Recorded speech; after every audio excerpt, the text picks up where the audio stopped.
Please visit www.patreon.com/oneseedaday and support us with a monthly donation of €1 or US dollar in order to get access to exclusive content of various permaculture projects, analysis and insights about agroforestry, to connect with our community, to support our daily seed plantings and long-term projects such as the One Seed a Day Foundation and socio-ecological reforestation for the connection of humans and their nature. Guten Tag. Hallo. Seit 10 Jahren bist du schon hier, hast du uns gerade erzählt. Genau. Und du, Hanna, seit 9 Monaten. Ja. Hier kurz Platz machen, da kommt Oh, da geht's gleich los. Hier lang. Das ist Anna mit dem Heu.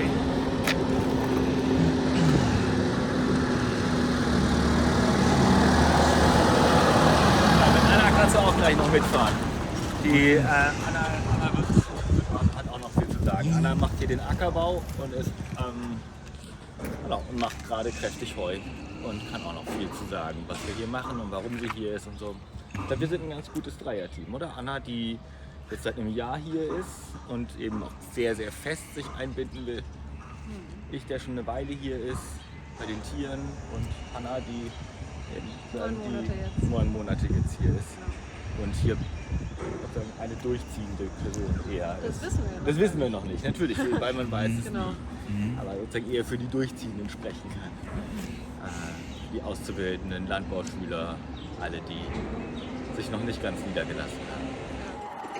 So, sollen wir mal den Schlepper holen? Ja, genau. Ihr könnt mich jetzt einfach begleiten. Wir haben jetzt vor, als erstes die Rinder hier, die hier nah am Stall stehen. Das ist so eine gemischte Gruppe. Die brauchen jetzt ein Stück neue Weide.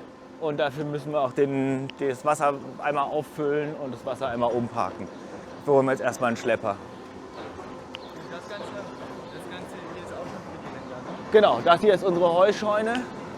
Wir sind gerade zu Beginn der Heuernte. Also heute ist der zweite Tag des Einfahrens. Und in der Heuscheune hier trocknen wir unser Heu nach. Wir haben hier ein großes doppeltes Dach drunter, wo natürlich bei so einem Tag wie heute sich wunderbar die Luft drin erwärmt. Die angewärmte Luft wird von großen Ventilatoren angesaugt und dann von unten durch das Heu gepustet. Und da oben steht Nico, unser super Auszubildender, einer unserer vielen, der gerade das Heu in die Boxen reinkrant. Und so eine Heutrocknung ist ganz wesentlich für die gute Qualität. Damit kriegen wir ganz andere Qualitäten hin, als wenn wir das alles auf dem Boden trocknen würden. Achtung, noch mal ein bisschen her. Ja, weil dann gibt es da unten drunter auch viel weniger Pilzwachstum, Ja, vor allem andere muss, Fermentierungen und so weiter. vor allem muss es nicht so viel bewegt werden, das Heu. Wenn du es auf dem Boden trocknen willst, dann musst du es ziemlich oft wenden und dadurch bewegen und dadurch hast du das spart viel Arbeit. Einmal spart es viel Arbeit, und wenn man jetzt hier in das Heu reinguckt, ist hier kein einziges Blatt verletzt. Ja, das Heu ist im Prinzip einfach das Gras, so wie es gewachsen ist. Das hat einen super Geruch auch gerade noch. Ne? Der verändert sich natürlich über die Trocknung noch ein bisschen. Aber dieses Gras, wir haben einfach 0 Bröselverluste und können eben relativ junges Gras mit allen Blattanteilen einfahren und haben keinerlei Verluste. Und vor allem eben die Blätter sind das, was den Kühen schmeckt und wo auch eben der Wumms drin ist, was unsere Kühe gut ernährt. Und dadurch können wir eben, was unser Ziel ist, die Kühe nicht in Futterkonkurrenz zu den Menschen setzen. So. Weil die Kühe tatsächlich ihre Milch und alles aus dem Grünfutter, also aus dem machen, was für uns nicht verdaulich ist. Das hatte ich schon auf einem Video von eurem YouTube-Kanal gesehen, vom Dottenfelder Hof, dass ihr viel weniger Getreide oder auch andere Getreidekomponenten zufüttert als konventionellerweise. Genau. Wir haben immer mal wieder kleine Momente, wo es einfach für die Gesunderhaltung der Tiere wichtig ist. Im Jahresverlauf, also im Spätsommer zum Beispiel, nimmt der Zuckergehalt der Gräser ganz stark ab. In Trockenzeiten muss man manchmal ein bisschen was überbrücken. Oder eben im Winter, wenn wir sehr, sehr viel reine Luzerne füttern. Da gleichen wir eben immer wieder aus mit dann zum Beispiel mit Futterrüben, die wir extra anbauen, ein paar Hektar, oder mit Frischmais, den wir im Sommer extra häckseln, oder eben direkt nach der Geburt kriegen sie die ersten 100 Tage ungefähr ein bisschen Hafer zugefüttert, um sie einfach zu unterstützen in der ersten Zeit. Aber eigentlich kann man sagen, die Milch machen sie bei uns. Das ist eher Gesunderhaltung der Kühe und nicht so sehr Milchleistungsfutter. Oh, für die Milch brauchen sie auch Wasser. Klar, für die Milch brauchen sie, genau, da müssen wir jetzt weiter. Für die Milch brauchen sie Wasser. Und dafür brauchen wir einen Schlepper. Also wir sind keine Kleinstlandwirtschaft mehr oder sowas. Wir sind tatsächlich so weit aufgestellt, dass wir eigentlich die meiste Arbeit mit Maschinen erledigen. Ja, man könnte jetzt natürlich... Habt ihr mal, also wie war das noch vor 10 Jahren, als du angefangen hast? Da war das von der Menge her, wir hatten ein bisschen weniger Rinder, also das heißt ein bisschen weniger Jungkühe. Aber die Kuhmenge, also die erwachsenen Kühe waren auch 80 Stück. Aber auf den Schlepper passen wir, glaube ich, jetzt nicht alle drauf. Wir beide können mitfahren und ihr beide müsst halt laufen. Hanna weiß ja, wo es ist. Wir machen die Tore. Jetzt gucken wir erstmal, ob beim Zugmaul dran ist. Oh, das ist ein Nee, natürlich nicht. Ja, jetzt ist natürlich die ganzen kleineren Schlepper sind gerade alle belegt. Das sind die normalen Schlepper. So ein Schlepper würde völlig ausreichen, um Wasser zu fahren. Ah ja. Aber die ganzen kleinen Schlepper sind gerade alle belegt in der Heuernte. Ja, deshalb müssen wir jetzt so einen gigantischen Ackerschlepper nehmen, Ah ja, um gut. so ein kleines Wasserfass zu ziehen. Das ist ein bisschen absurd. Ich beschwere mich nicht. Elli, komm. Wie viele Kühe sind es denn eigentlich? Also wir haben 80 Milchkühe, also das heißt 80 Mütter. Jede von den Kühen kriegt jedes Jahr... Ja, komm, Elli. Kommst du rein? Jetzt, ups, da hast du den Kopf angestoßen. Sorry. Passiert. Ist ja nicht aus Zucker. Ai, wie schön. Mal eine Runde Trecker fahren, schon lange nicht mehr. Gleich direkt zu Anfang. Ja, wir haben 80 Kühe. Jede Kuh kriegt jedes Jahr ein Kälbchen.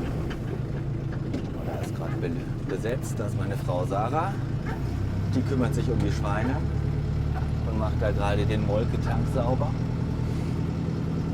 Gut, was außer Schweine, Kühe und Hühner, gibt es noch was? Wir haben dann noch ein paar Menschen, Katzen, Arbeitspferde Hunde. auf dem Hof, Ah, ja. die im Gemüsebau und im Obstbau ein bisschen arbeiten oder mitarbeiten.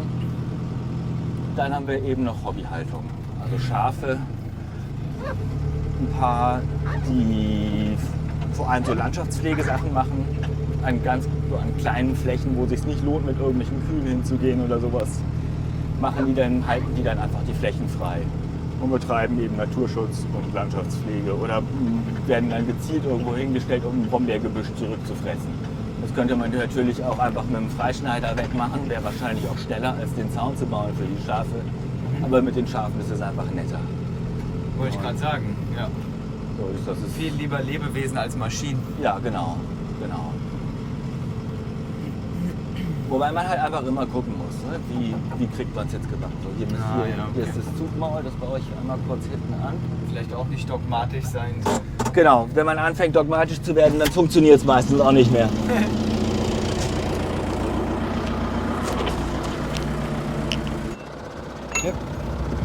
Passt da nicht. Passt noch nicht. Da war der erste.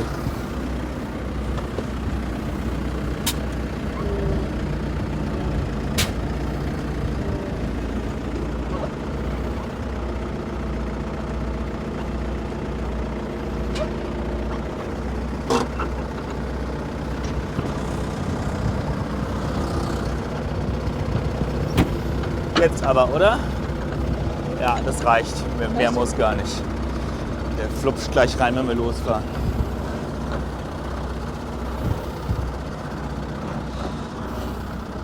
Ciao. Ich hoffe, du hast genug getrunken. Tschüss.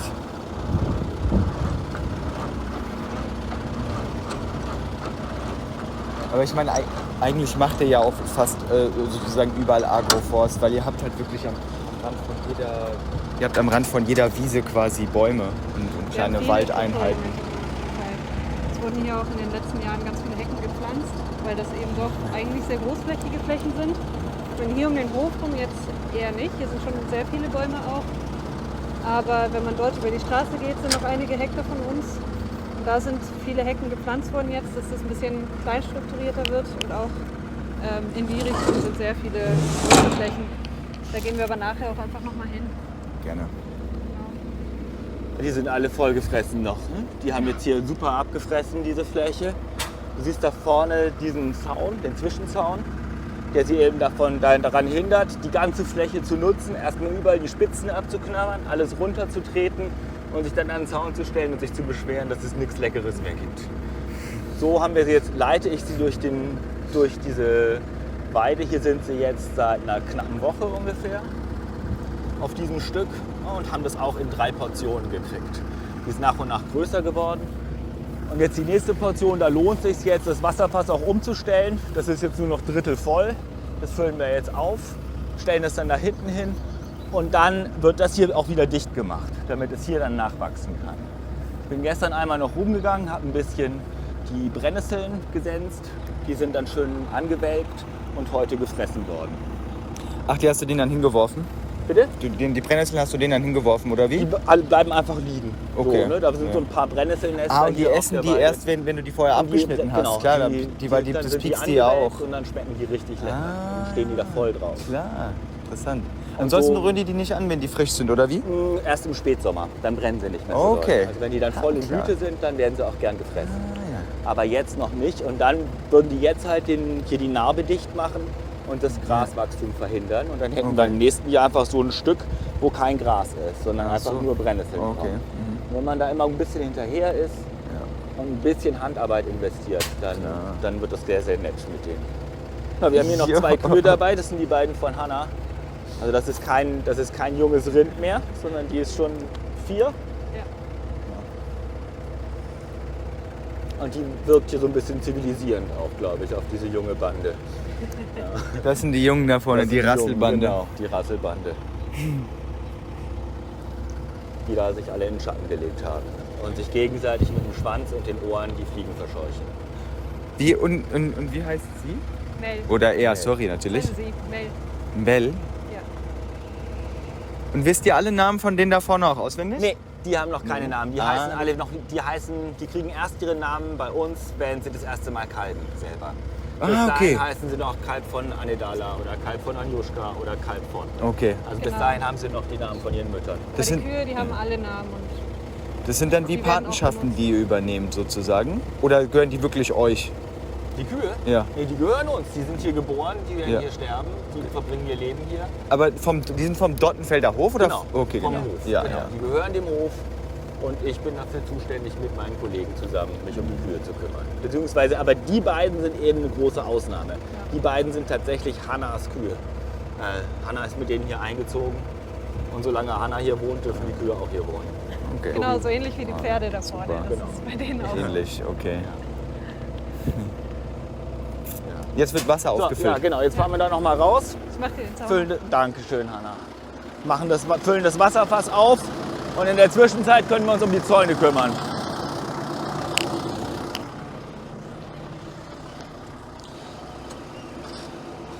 Hallo, du hast drin gewartet. Ja, die geht immer nicht gern raus bei den Rindern. Die sind Hatte da mal schlechte Erfahrungen gemacht? Ja, die sind immer tendenziell ein bisschen unheimlich.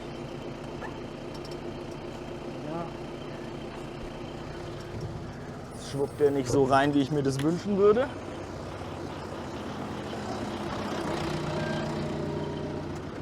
Paul, brauchst du die Bremsschnur?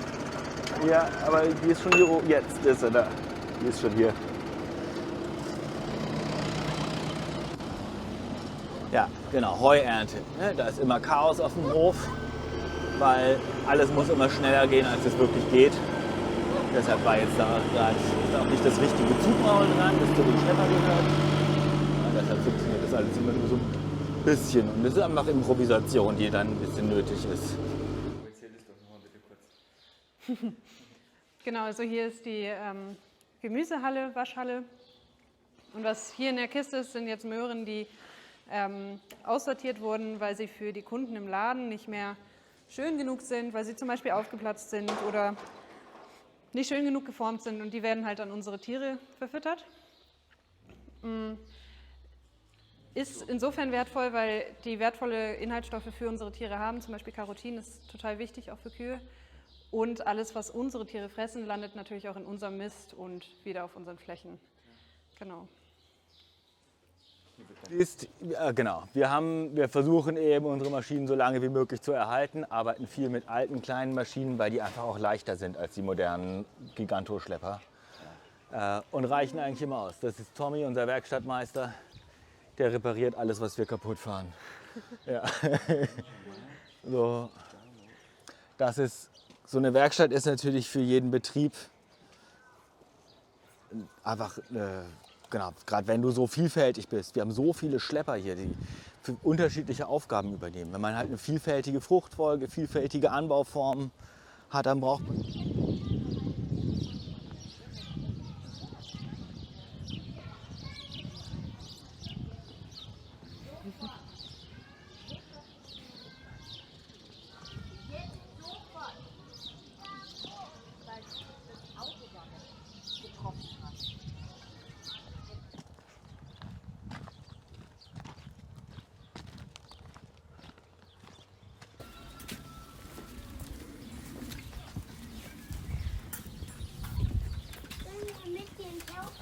Genau, und die Hühner haben diesen Auslauf mit verschiedenen Bereichen. Einmal diesen Wintergarten, der halt noch überdacht ist, sodass wir auch bei schlechtem Wetter an der frischen Luft sein können. Und dann hier ein Bereich, wo wir Holzhäcksel auslegen, was zum Teil für die Hühner toll ist, weil sie, auch wenn sie bei nassem Wetter draußen sind, tragen sie die Feuchtigkeit nicht sofort rein, sondern haben auch hier erstmal diese Holzhäcksel. Einfach weil der Regen da schnell abfließt, oder wie? Auch weil sie sich die Füße abstreifen sozusagen. Okay. Und die können hier auch richtig schön drin scharen. Und was für uns auch toll ist, diese Holzhäcksel werden, wenn eine Hühnergruppe dann ausgestallt wird, werden die wieder kompostiert. Und die sind natürlich voller Hühnerkacke. Und das heißt, ganz viele Nährstoffe, die wir nicht hier auf dem Boden verlieren, sondern wieder in unseren Kompost reinkriegen. Klar, das heißt in den ganzen, also in den ganzen Holzschnipseln, da fehlt es einfach noch an Stickstoff und die Hühner geben das dazu. Genau. Die saugen und dann sich wird es auch ziemlich schnell zur Erde wieder, ne? Und das ist super, das den Kompost dabei zu kriegen. Ja, es wird auch kompostiert danach. Genau. Und dann haben sie noch Zugang zu diesen Ausläufen. Und die Hühner nutzen die wirklich sehr gerne, dass sie auch bis hinten gehen, weil hier die verschiedenen Büsche und Bäume stehen.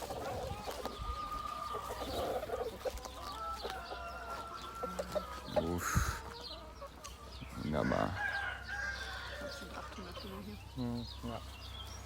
Wie ist es denn so mit Füchsen?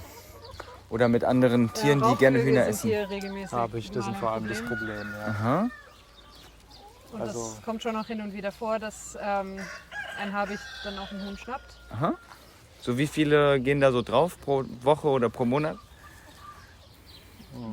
Sieht man ja auch nicht immer, ne? Jetzt zählt die ja auch nicht so regelmäßig. Nee. Also klar, manchmal findet man vielleicht Überreste, aber da müssten wir jetzt den Verantwortlichen fragen, wie viel das dann genau sind, Ja. schätzungsweise dann wegfallen. Das sieht man ja auch am Ende, wenn die dann geschlachtet werden, wie viele tatsächlich fehlen. Und dann kann man ja ausrechnen, welche vielleicht auch anderweitig noch krank gewesen sind und dadurch dann ausgefallen sind.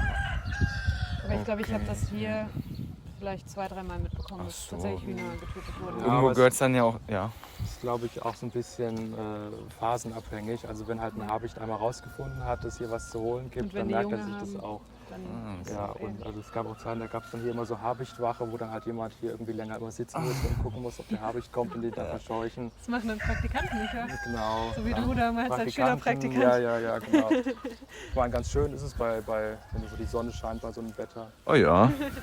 Das gehört dann so ein bisschen, dann ist das so quasi so ein bisschen wie der Tribut an den Habichtgeist, gehört dann irgendwo auch dazu. Kann man so sagen. Also Füchse aber gar nicht so das Problem. Ja, die werden eher nachts ein Problem, aber da sind sie ja dann drin. Ah ja, stimmt, okay. Klar. Ja, ansonsten auch noch Marder, aber die kommen dann auch eher nachts und da sind sie eben drin. Von daher Ja. vor allem Raubvögel.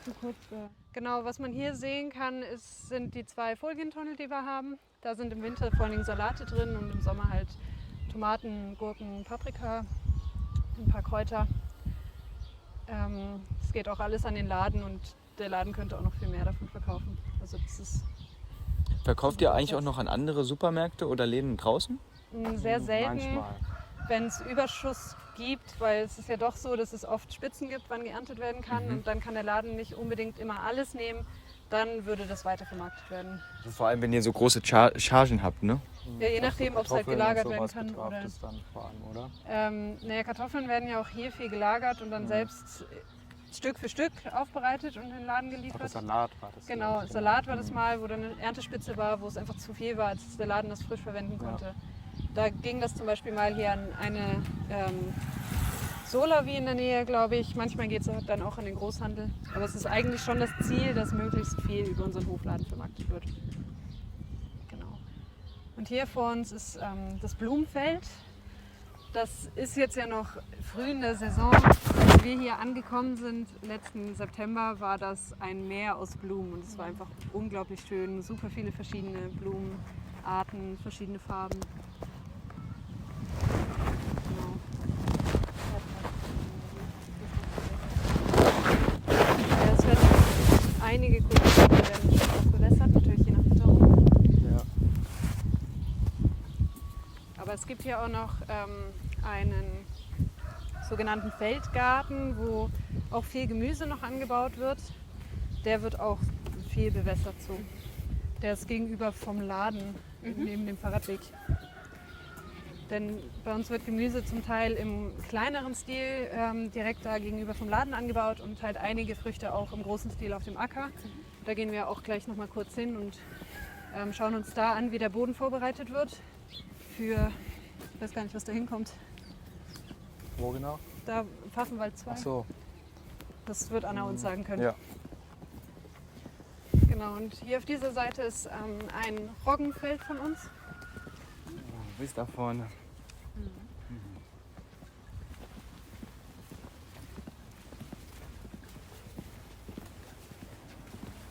Vielleicht noch zu den Landbauschulprojekten.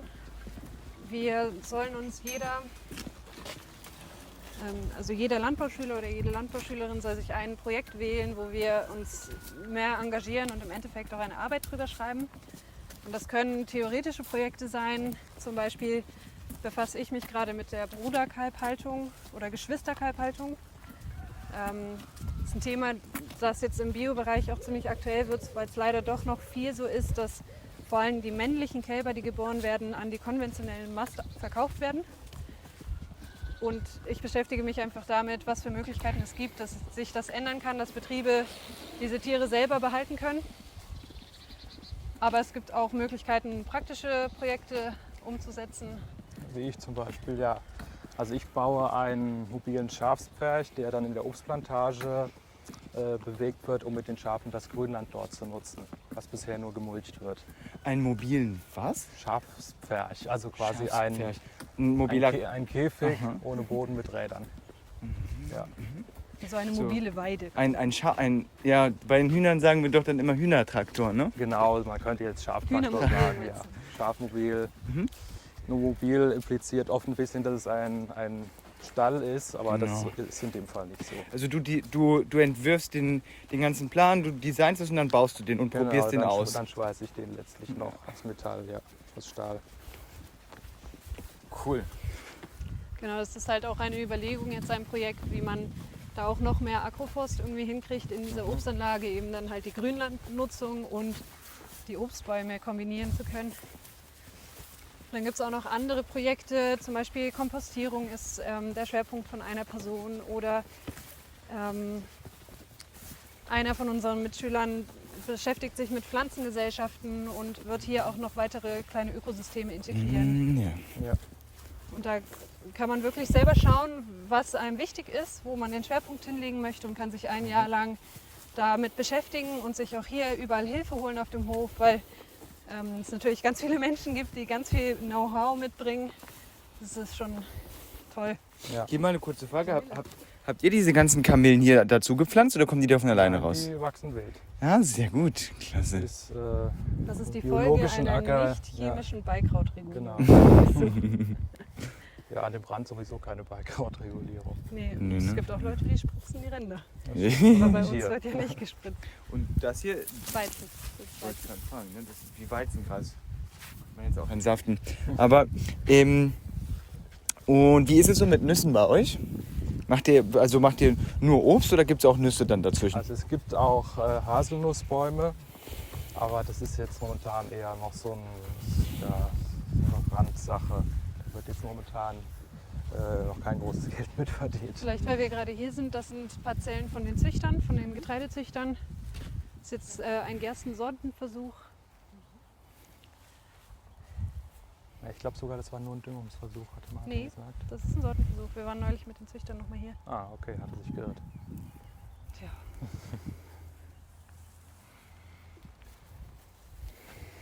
Ja, stimmt. Wie viel Hektar habt ihr eigentlich insgesamt? 218 Hektar. Grünland und Ackerland. Wie ist denn, und dann, Hanna oder ihr beiden, wie ist denn der Ursprung hier überhaupt von dem Hof? Wurde das irgendwann mal von Leuten gekauft, die hier dann wirklich biodynamische Landwirtschaft machen wollten?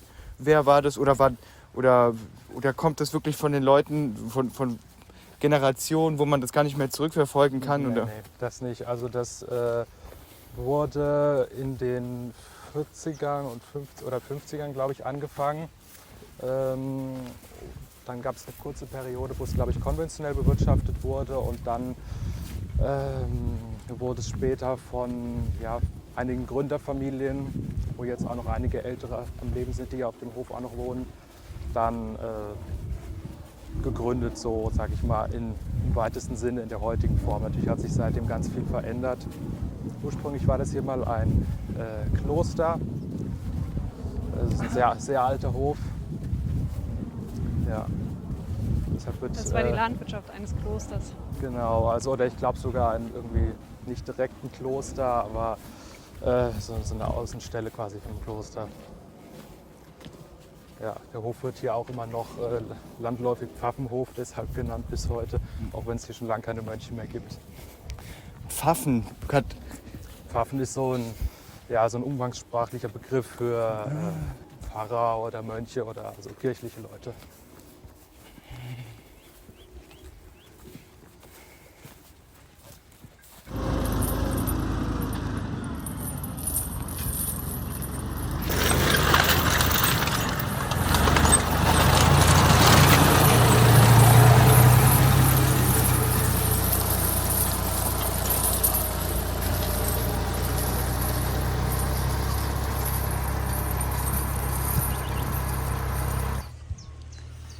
Tschüss, ihr Lieben. Tschüss, danke schön, dass du da warst. Danke an euch. Wir sehen uns hoffentlich bald wieder. Und ich wünsche euch noch richtig gute 3 Monate.